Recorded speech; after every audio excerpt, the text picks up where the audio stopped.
এই হাত সরাও। খালি হাতাহাতি, তাই না? সুযোগ পেলেই হলো। একদম আমার কোমরে হাত দেবে না। সুরসুরি লাগে আমার।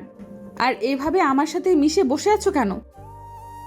100 বার দিব, 1000 বার দিব, শুধু কোমর না, আরও কত জায়গায় হাত দিব। শুধু আর একটু ওয়েট করো যান, সবাইকে ঘুমাতে দাও। দেখো, মানা করেছি কিন্তু তোমায় আবার হাত দিচ্ছ।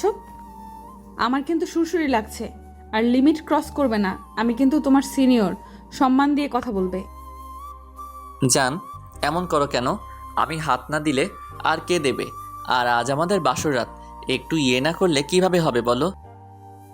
তোমার জানের গুল্লি মারি। আমাকে জান বলবা না একদম। কানের নিচে মারবো একটা।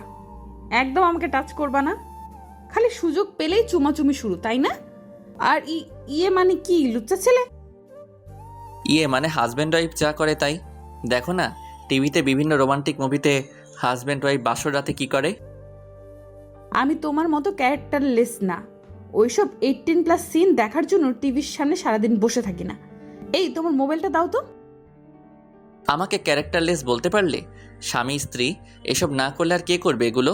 আর আনার ফোন দিয়ে কি করবে? না, কিছু না। শুধু দেখবো তোমার চরিত্র কতটা পবিত্র। ব্রাউজিং হিস্ট্রি দেখলে বোঝা যাবে। দেখো, সমস্যা নেই, আমি ভয় পাই নাকি? দেখেছি তো। ইংলিশ মুভি আর গান ছাড়া কিছুই নাই। আমি বললাম না, আমার মতো ছেলে এলাকায় কেন, সারা দেশে একটাও পাবে না খুঁজে। ছোট বড় সবাই আমার নামে স্লোগান দেয়, সাব্বির ভাইয়ের চরিত্র ফুলের মতো পবিত্র। আমি কখন বললাম তুমি ভালো?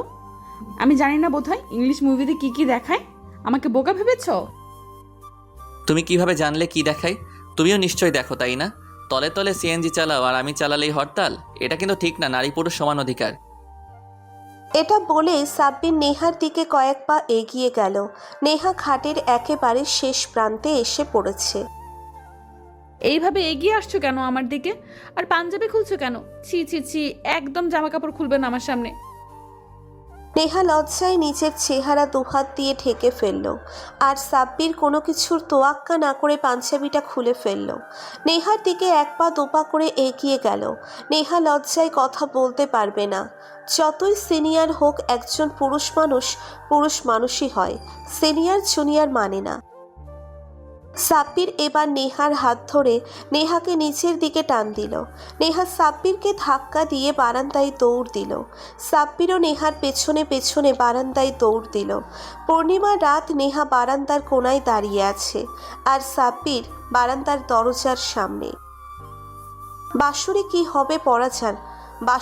হবে পরে জানা যাবে। চলেন একটু জেনে আসি কিভাবে সিনিয়র আপুর সাথে বিয়ে হলো আমাদের হিরোর।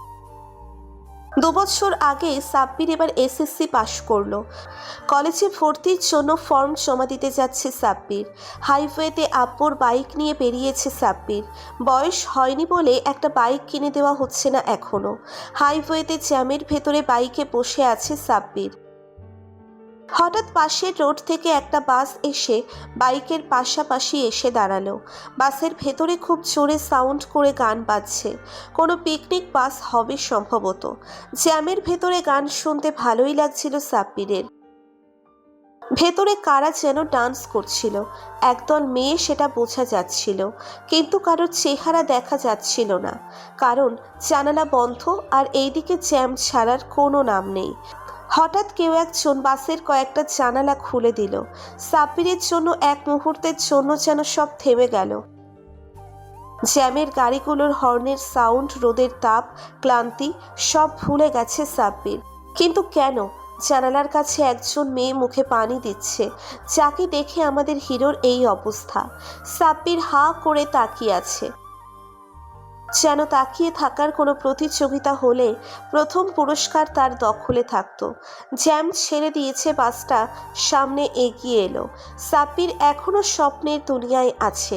পেছন থেকে অন্য গাড়ির ড্রাইভারের বকা খেয়ে ধ্যান ভাঙল হিরোর। হিরো বাসটা খুঁজতে লাগলো, কিন্তু পাচ্ছে না। মনে জেদ চেপে গেল। ফুল স্পিডে বাইক ছোটালো। কান্না কান্না ভাব চেহারায়, যেন দামি কিছু হারিয়ে ফেলবে। তখন বাসটা দেখতে পেল। বাংলার 5 মার্কা মুখে প্রশস্ত এক হাসি ফুটে উঠল। পকেট থেকে ফোন বের করলো। কাকে যেন ফোন করলো। হ্যালো, সাব্বির নাকি রে? মামা কি অবস্থা? কই আছিস? মামা, তোদের ভার্সিটির সামনে দিয়ে একটা বাস যাবে, তুই বাইক নিয়ে বের হ। আরও কয়েকজনকে নিয়ে আয়, তমাল, বশির, মুরাদ, ওদেরও নিয়ে যা। একটা ইম্পর্টেন্ট কাজ আছে, তোদের ট্রিট দিব, যা। কি রে, এত হাসি খুশি কেন? মন ভালোর কারণ কি রে? কাউকে খুঁজে পেলি নাকি? তুই আয়, আমি সবটা খুলে বলতেছি। তুই এনটিসি রোডের মোড়ে দাঁড়া, আমি আসতেছি। আচ্ছা আই, আমি বের হচ্ছে এখনই। সাব্বির ফোন কেটে দিয়ে বাইক চালানোয় মনোযোগ দিল, কিন্তু হঠাৎ বাসটা ব্রেক করলো। সাব্বির তাড়াতাড়ি বাইকটার সামনে বাইক নিয়ে গেল। একটা গাড়িতে হালকা ধাক্কা দিয়েছে বাসটা। সন্ত্রাস টাইপ কিছু ছেলেপেলে ছিল গাড়িটাতে। ওরা বাসের ভেতরে প্রবেশ করার চেষ্টা করছে, কিন্তু বাস ভেতর থেকে লক করা। ছেলেগুলো গাড়ি থেকে কয়েকটা লাঠি এনে বাসের গ্লাস ভাঙতে লাগলো। ভয়ে কয়েকটা মেয়ে দরজা খুলে দিল। তার মধ্যে সাব্বিরের ক্রাশও আছে। অনেক মানুষজন জড়ো হয়ে গিয়েছে, কেউ কিছু বলছে না, সবাই দাঁড়িয়ে আছে। সাব্বির এইদিকে ব্যাপারটা বোঝার চেষ্টা করছে। দেখেন ভাইয়া, আমাদের তো কোনো দোষ নাই, দুর্ঘটনাটার তো রাস্তাঘাটে ঘটতেই পারে। আর আপনাদের তো তেমন কোনো আঘাতও লাগেনি। যদি বলেন আমরা গাড়ি মেরামত করার টাকা লাগলে দিয়ে দেই। টাকা দিয়ে সব হয় নাকি? ওইটা তো গাড়ির ড্যামেজের টাকা। আমার যে ইমোশনাল ড্যামেজ হয়েছে সেটার কি? এটার জন্য কি দিবে তোমরা? চেহারা তো সব কয়টার মাশাল্লাহ, ফিগারগুলো জোশ। কলেজে পড়ো নাকি? Mind your language. আমরা রাস্তার সস্তা মেয়ে না যে যে যা খুশি তাই বলবেন। আমাদের রাস্তা ছাড়েন, নয়তো পুলিশে ফোন দিব। পুলিশ? কিরে, পুলিশ ডাকবে নাকি? সুন্দরী সুন্দরী, এটা দেখছো? এটাকে ছুরি বলে। এটা দিয়ে কয়েকজনের গলা কেটে ফেলেছি, এমনিতে ফাঁসির আসামি। তাই তোমার মতো দুই একটাকে আমার সাথে নিয়ে কবরে গেলে খুব একটা খারাপ হবে না। দেখুন, আপনি কিন্তু জোর জবরদস্তি করছেন। এইভাবে পার পেয়ে যাবেন ভাববেন না। আমি কি পারি আর না পারি দেখবে এখনই। এই তোরা এদের মধ্যে কয়েকটাকে তুলে গাড়িতে নে, আজকে পার্টি হবে। কচি মাল আর সাথে মদ, উফ জমে যাবে। বদমাস ছেলেগুলো নেহা সহ আরও কয়েকটা মেয়েকে টানতে টানতে গাড়ি থেকে নামালো। পাবলিক তাকিয়ে তাকিয়ে দেখছে, ছবি তুলছে। এটাই বাংলাদেশ। তখনই ভাই, মেয়েগুলোকে ছাড়েন, না হলে এখানে অন্য কিছু হবে।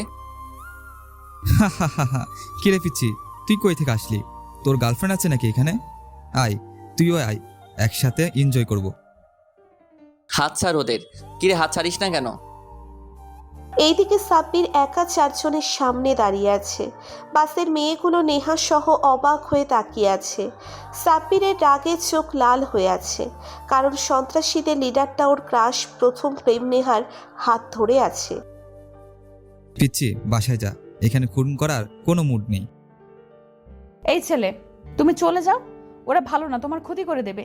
আমাদের সাথে যা যা হবে হবে। আমরা চাই না আমাদের জন্য অন্য কেউ ক্ষতিগ্রস্ত হোক। কিরে, তোরে হাত ছাড়তে বলছি, তুই এখনো ওর হাত ধরে আছিস? তোর বউ লাগে, কুত্তার বাচ্চা, তোকে তো। এটা বলে সাব্বির পাশের আখের ভ্যান থেকে একটা আখ নিয়ে একাই চারজনের সাথে ধস্তাধস্তি করতে লাগলো। কিন্তু একা কি আর চারজনের সাথে পারা যায়? সন্ত্রাসীদের মধ্যে একজন এসে পেছন থেকে ছুরি বের করে সাব্বিরের পিঠ বরাবর মারল, কিন্তু তার আগে কেউ একজন ধরে ফেলল। রক্তাক্ত মুখে সাব্বির তাকিয়ে দেখল সিফাত সহ ওর বাকি বন্ধুরা। এবার তুমুল পর্যায়ে একটা মারামারি লাগলো। সন্ত্রাসী কয়টাকে মেরে আধমরা বানিয়ে খাম্বার সাথে বেঁধে রাখা হলো। পুলিশ এসে নিয়ে গেল। সাব্বির মেয়েগুলোকে বাসে উঠিয়ে দিল আর জ্যাম ক্লিয়ার করে দিল। বাসটা রাস্তার সাইডে পার্ক করা। তোমাকে যে কি বলে ধন্যবাদ দিব, আমাদের কোনো ভাষা নেই। আমাদের ইজ্জত বাঁচালে। আরে না, ধন্যবাদ দেওয়া কিছু নেই। আপনার জায়গায় অন্য কেউ থাকলে আমি তাই করতাম। আপনার কোথাও লাগেনি তো? এই কথা বলে আমাদের লজ্জা দিও না। তুমি অনেকটা ব্যথা পেয়েছো আমাদের জন্য। তুমি এগিয়ে না আসলে অনেক কিছু হতে পারতো আজকে। এভাবে বলে লজ্জা দিবেন না। তবে একটা প্রশ্ন জিজ্ঞাসা করব, আপনার বলো। আমার মানে? না মানে, ও, না, জিজ্ঞাসা করতে চাইছিলাম আপনি কোন ভার্সিটিতে পড়েন? মহিলা ভার্সিটি আছে না, ওইটাতে মাস্টার্স ফার্স্ট ইয়ারে। কেন এই প্রশ্ন কেন? না, এমনিতেই। আচ্ছা, আমি এখন আসি, দেখা হবে আবার। এই ছেলে, এইদিকে আসো। তোমার ফোনটা দাও। আমার ফোন কেন? কাউকে কল দিবেন? দিতে বলেছি দাও, প্রশ্ন করো কেন এত? সাব্বির ফোনটা এগিয়ে দিল। নেহা কি যেন টাইপ করলো। এই নাও তোমার ফোন, এইটা আমার ফোন নাম্বার। এইটা হয়তো লাগতো তোমার, সমস্যা নেই, লজ্জা পেতে হবে না। আমাদের ভার্সিটির এখানে আসলে কল দিও, তোমায় আমরা সবাই মিলে ট্রিট দিব। আচ্ছা আসি, ভালো থাকবেন। এটা বলেই সাব্বির মুচকি হাসতে হাসতে চলে এলো। বন্ধু, ভাবি তো পটে গেল। আর তুমি আজকে যে হিরোগিরিটা দেখালে, যে কেউ পটে যেত। কে ভাবি? কার ভাবি? আমি তো জাস্ট এমনিতেই। শোন, আমি তোর থেকে 2 ক্লাস ওপরে পড়ি। ভাবিস না তোর মন বুঝি না। তোর সাথে ছোটবেলা থেকে একসাথে মানুষ হয়েছে। তোর চেহারা দেখলেই বুঝি তুই কি চাস। কিন্তু বন্ধু, মেয়েটা আমাকে ফোন নাম্বার দিয়ে গেল নাকি? তোর প্রতি ইন্টারেস্ট আছে মেয়েটার। যাওয়ার সময় তোর দিকে তাকিয়ে কেমন যেন হাসছিল মুচকে মুচকে। যাই বলিস, ভাবি আমার 100-100, কিন্তু তোর 2 ক্লাস সিনিয়র। সমস্যা নাই, আগে প্রেমটা হোক, তারপর বোঝা যাবে। বাট আমরা এত কষ্ট করলাম আমাদের ট্রিটটা। কালকে দিব। যে আজকে এইভাবে বাসায় যাব না, তোদের বাসায় থাকবো। 2-3 দিন পর বাসায় যাব। সাব্বির সিফাতের ছোটবেলার বন্ধু, একেবারে ন্যাংটাকালের বন্ধুত্ব। আর সিফাতের আব্বু আম্মু সাব্বিরকে অনেক ভালো জানে। সিফাতের বাসায় সিফাতের রুমে শুয়ে আছে সাব্বির। তখনই ফোন বাজতে লাগলো। হ্যালো আম্মু, বলো কি হয়েছে? তুই কই এখন? বাসায় আসবে না? সন্ধ্যা হয়ে গেল তো। আজকে আসবো না আম্মু, আমি সিফাতদের বাসায়। আঙ্কেল আন্টি ছাড়লো না, থেকে যেতে বলল। তোর কণ্ঠ কেমন যেন লাগতেছে, কোনো অকাম কোকাম করিসনি তো? আরে কি যে বলো আম্মু, আমি আর আকাম অসম্ভব। তবে আম্মু, আমার না আজকে একটা মেয়েকে অনেক ভালো লেগেছে। হতচ্ছাড়া, কলেজে পা দিয়ে এখনই মেয়ে নিয়ে পড়েছিস? কে সে মেয়ে, কি করে? ভার্সিটিতে পড়ে, তোমার ছেলের পাশে অনেক মানাবে। তুই বাড়িতে বাবা, তোর সাথে কথা আছে। আমি বুঝি না ভেবেছ? বাড়ি গেলেই আব্বুরে বলে বকা খাওয়াবা। এখন রাখি আম্মু, লাভ ইউ আম্মু। উফ, বাঁচা গেল। বাপরে বাপ। পরের দিন নেহাদের ভার্সিটির সামনে দাঁড়িয়ে আছে সাব্বির। নেহার নাম্বারে ফোন দেবে কি দেবে না ভাবছে। তখনই কাঁধে কেউ হাত রাখলো। পেছনে তাকিয়ে সাব্বিরের চক্ষু চড়ক গাছ, কারণ নেহা দাঁড়িয়ে আছে। হিরো, ফোনটা কি আমায় দিয়ে দিবে? না মানে কিভাবে বলি আর কি, কেমন যেন একটা দেখায় আর কি। এত লজ্জা পাও কেন? আমার সাথে যখন কথা বলো না, নাক কান সব লাল হয়ে যায় একেবারে। মেয়েদের সাথে কথা বলার অভ্যেসটা নেই তো, তাই আর কি। কেন, গার্লফ্রেন্ড নেই তোমার? গার্লফ্রেন্ড তো আছে নিশ্চয়ই। সাব্বির কোনো কথা বলবে না, শুধু দুদিকে মাথা দোলালো। আসলেই তোমার গার্লফ্রেন্ড নেই? এত ভালো একটা ছেলে তুমি, আর তোমার গার্লফ্রেন্ড নেই? আসলেই নাই। তবে একটা কথা বলবো, আমি কথা ঘুরিয়ে পেঁচিয়ে বলতে পারি না। আব্বু আম্মু এই শিক্ষা দেয়নি। ডিরেক্ট কথা বলতে ভালোবাসি আমি। আমি এই ধরনের লোক ভালোবাসি। বলো কি বলবে? সাব্বির সবটা বলল খুলে। ট্রাফিক জ্যাম থেকে এই পর্যন্ত সবটা। আপনাকে আমার প্রচণ্ড ভালো লাগে। আমার তো বয়ফ্রেন্ড আছে। কি, বয়ফ্রেন্ড আছে? আমাদের বিয়ে সামনের মাসে। ও সরি, আসলে আমারই ভুলটা এখানে। আমার জেনে শুনে কথাটা বলা উচিত ছিল। সরি যদি কষ্ট পেয়ে থাকেন। এই ছেলে, কোথায় যাচ্ছ? ট্রিট নিবে না? না থাক, আর বোধহয় প্রয়োজন হবে না। আরে পাগল নাকি? কান্না করতেছো নাকি? না, আমি কান্না করতে যাব কেন? আমি আসি এখন, হ্যাঁ সরি। সাব্বির পিছনে না তাকিয়ে সোজা বাইকে উঠে একেবারে উধাও।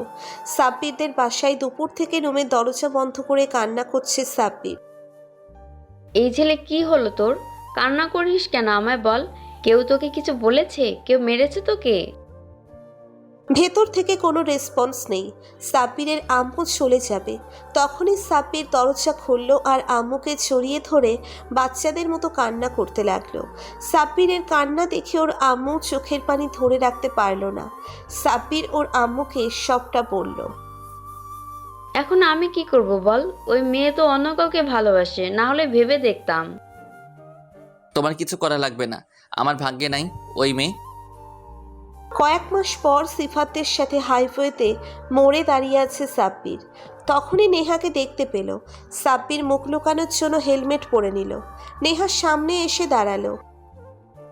এই তুমি সাব্বিরের বন্ধু না? ওই দিন তোমাকেই তো দেখেছিলাম সাথে। হ্যাঁ, আমাকে দেখেছিলে। কেন, কিছু বলবে? সাব্বিরের ফোন নাম্বারটা দেওয়া যাবে? ওয়েট। হ্যাঁ, লিখুন 01912 192। ও কই এখন? ওরে পাইলে কানের নিচে একটা বসাইতাম। কেন, কি হয়েছে? কোনো সমস্যা হয়েছে? তুমি বুঝবে না। ওরে বইলেও ফোন দিলে ফোনটা যেন ধরে। নেহা চলে যাচ্ছিল, তখনই সাব্বির পেছন থেকে ডাক দিল। ও হ্যালো, ফোন দেওয়া লাগবে না, বলেন কি বলবেন। আমি তো জানতাম যে হেলমেটের নিচেই চোর আছে। চোর পুলিশ বাদ দিন, বলেন কি বলবেন। কালকে আমার বিয়ে, আসবা কিন্তু। কার্ড দিলাম না, তাই মাইন্ড করো না। কালকে আসবা, আমার কসম। ওই পাগল নাকি আপনি, কসম দিয়ে চলে যাচ্ছেন? এই মেয়ে। রাতে সাব্বির যাবো কি যাব না, যাবো কি যাব না, কসম দিয়ে গেল যে যাবো, কিন্তু গিয়ে চলে আসবো, বেশিক্ষণ থাকবো না। পরদিন বিয়ে বাড়িতে ঢুকতেই নেহার ফোন। কই তুমি? আসছি তো। ভেতরে আসো, আমার হাজবেন্ডকে দেখে যাও। আমার শখ নাই দেখার। আসতে বসে আসো। আসবো, তবে আমার থেকে যদি চেহারা খারাপ হয় তাহলে বিয়েটা আমার সাথে হবে আজকে। দেখা যাবে। আমার হাজবেন্ড অনেক হ্যান্ডসাম। সাব্বির ভেতরে গেল। এক হল ভর্তি মানুষ, তার মধ্যে নেহাকে দেখতে পেল। একদম পরী লাগছে। সাব্বির ইমোশন কন্ট্রোল করতে না পেরে কেঁদে দিল। এই বোকা, এদিকে আসো। বলেন, কোথায় আপনার হাজবেন্ড? এই কাপড়টা সরাও, দেখতে পাবে। দেখা যাবে সে কোথাকার রাজপুত্র। সাব্বির কাপড়টা সরানোর সাথে সাথে একটা আয়না দেখতে পেল বিশাল। আর আয়নায় নিজেকে ছাড়া আর কাউকে দেখতে পাচ্ছে না সে। পরিস্থিতি বোঝার চেষ্টা করছে। তখনই সিফাত সহ ওর আব্বু আম্মু সবাই একসাথে সারপ্রাইজ বলে ওর সামনে এসে দাঁড়ালো। আম্মু, তুমি আর আব্বু, তোমরা কি রে? সিফাত, তুইও এখানে কি করছিস? তুই আর তোমরা কি করছো এখানে? ওনারা পরে উত্তর দিবেন। আগে বলো, আমার হাজবেন্ডকে কেমন লাগলো? আয়না ছাড়া তো কাউকে দেখলাম না। আয়নাতে কাকে দেখলেন? আমাকে। তাহলে আপনি আমার হবু হাজবেন্ড? মানে আমি? সাব্বিরকে ওর আম্মু আব্বু সবটা বুঝিয়ে বলল ওর জন্য সারপ্রাইজ হিসেবে বিয়েটার আয়োজন করা হয়েছে। কিরে, কেমন দিলাম? তুই আমার কাছে কিছু চাইবি আর আমি দিতে পারবো না? তাহলে তোমরা সবাই সবটা জানতে? এভাবে বিয়েটা হয়ে গেল। বর্তমানে আসা যাক। বারান্দায় গিয়ে নেহার হাতটা ধরল সাব্বির। নেহা চুপচাপ নেহাকে এনে বিছানায় বসালো। নেহার কোলে মাথা রেখে শুয়ে পড়ল। এই, এটা কি হলো? কি আর হলো, আমি ঘুমাবো। তাহলে পাঞ্জাবি খুললে কেন? আমার খালি গায়ে ছাড়া ঘুম আসে না। পিচ্চি ছেলের থেকে এর থেকে বেশি আর কি আশা করা যায়? পিচ্চি আজকে ছাড় দিল তোমায়, কালকে পিচ্চি কিভাবে তোমার পেটে আরেকটা পিচ্চি আনা যায় সেই ব্যবস্থা করবে। এখন আমি ঘুমালাম। ঘুমাতে দিলে তো ঘুমাবা। এই সুরসুরি দিবে না একদম। দেব, 100 বার দিব। এই আমার অনেক সুরসুরি কিন্তু। কেন? তখন যে আমাকে দিয়েছো তখন। সরি, আজকে আমি সরি বললাম, কালকে তোমাকে সরি বলাবো যদি কান্না না করাইছি। এই একদম না।